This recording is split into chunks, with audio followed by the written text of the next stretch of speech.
Hello friends, आज हम लोग बात करने जा रहे हैं गौतम बुद्ध के बारे में। गौतम बुद्ध को तो आप सभी जानते होंगे। गौतम बुद्ध वही जिन्होंने बौद्ध धर्म की शुरुआत की थी। आज के समय में बौद्ध धर्म दुनिया के सबसे पुराने और सबसे मशहूर धर्मों में से एक है। इस बात को आप भी मानते होंगे। आज बौद्ध धर्म के करोड़ों अनुयायी हैं जो इसका प्रचार प्रसार करने में लगे हुए हैं। आपको पूरी दुनिया में भगवान बुद्ध की हजारों लाखों प्रतिमाएं दिख जाएंगी जो बहुत खूबसूरत और आकर्षक होती हैं। कई प्रतिमाएं तो ऐसी हैं जिन्हें यूनेस्को वर्ल्ड हेरिटेज साइट की सूची तक में जगह मिली हुई है। गौतम बुद्ध के बारे में बात करें तो उनकी प्रतिमाएं बहुत आकर्षक होती हैं। कहीं आपको उनकी साधना करने वाली प्रतिमा मिलेगी तो कहीं ध्यान करने वाली। सभी प्रतिमाएं अपने आप में अनोखी हैं। इन सभी प्रतिमाओं में एक चीज सामान्य है और वह है उनके सर के बाल। गौतम बुद्ध की हर प्रतिमा में जो आप घुंघराले बाल देखते हैं वे असल में बाल है ही नहीं। जी हाँ, अब आप सोच रहे होंगे फिर ये आखिर क्या है। जी दरअसल गौतम बुद्ध के सर पर जो घुंघराले बालों जैसे दिखाई देते वह बाल नहीं, स्नेल है, यानी कि घोंघा। सुनकर आपको आश्चर्य हो रहा होगा, तो हम आपको बताते हैं इसके पीछे के बारे में रहस्य क्या है। आत्मज्ञान की प्राप्ति के लिए बौद्ध भिक्षु करवाते हैं मुंडन। इन दिशा निर्देशों को माने तो इनमें लिखा हुआ है आत्मज्ञान को प्राप्त करने के लिए मनुष्य का तन और मन दोनों ही बिल्कुल पवित्र होने चाहिए। इन दिशा निर्देशों को मानते हुए बौद्ध भिक्षु अपने तन की पवित्रता के लिए अपने सर का मुंडन करवा लेते हैं। यही किया था सिद्धार्थ गौतम यानी गौतम बुद्ध ने। उन्होंने जब तक अपने राज्य का त्याग किया था तो उसी दौरान उन्होंने अपना मुंडन भी करवा लिया था। गौतम बुद्ध के सिर पर आए गूंगे। अब आप सोच रहे होंगे इनके सर पर कैसे आए।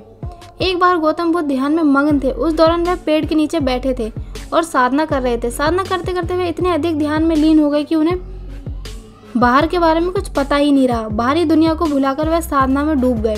जिस समय गौतम बुद्ध साधना में लीन थे उस समय मौसम गर्मी का था और सूरज ठीक गौतम बुद्ध के सिर के ऊपर था। इस दौरान भी गौतम बुद्ध कड़ी तपस्या में लगे हुए थे। इसी बीच गौतम बुद्ध के पास से एक गूंगा निकलने लगा और उनकी नजर पड़ी साधना में लीन भगवान बुद्ध पर। गौतम बुद्ध को इस रूप में देखकर गूंगा रुक गया। वह सोचने लगा कि इतनी अधिक गर्मी में भी वह साधना में लीन है। गूंगे ने सोचा इनके सिर पर तो बाल भी नहीं है, इस वजह से उनको बहुत गर्मी भी लग रही होगी। यह सब सोच विचार करने के बाद गूंगा गौतम बुद्ध के शरीर पर रेंगते हुए उनके सिर तक पहुंच गया। उसके बाद उसने अपने मन में सोचा कि अगर मैं गौतम बुद्ध के सिर पर रहूंगा तो उनको गर्मी का एहसास नहीं लगेगा।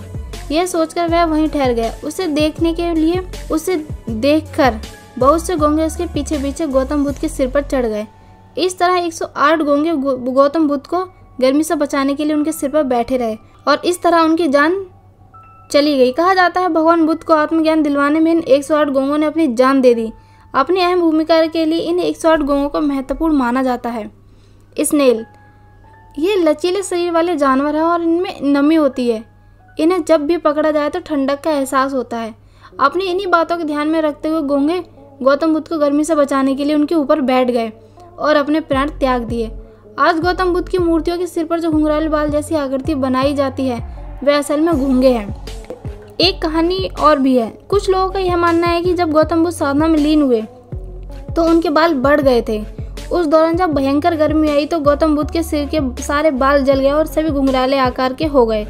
वैसे आप जानते ही होंगे आज भी विश्व के कई ऐसे गर्म इलाके हैं जहाँ लोगों के बाल जलकर घुंघराले हो जाते हैं। इसी को आधार मानते हुए आज कई लोग इस कहानी पर यकीन करते हैं। तो फ्रेंड्स, आप कौन सी कहानी को ये मानते हैं, घोंगा वाली या फिर बाल घुंघराले वाली? कमेंट में ज़रूर बताइए। चैनल को लाइक और सब्सक्राइब करना ना भूलें।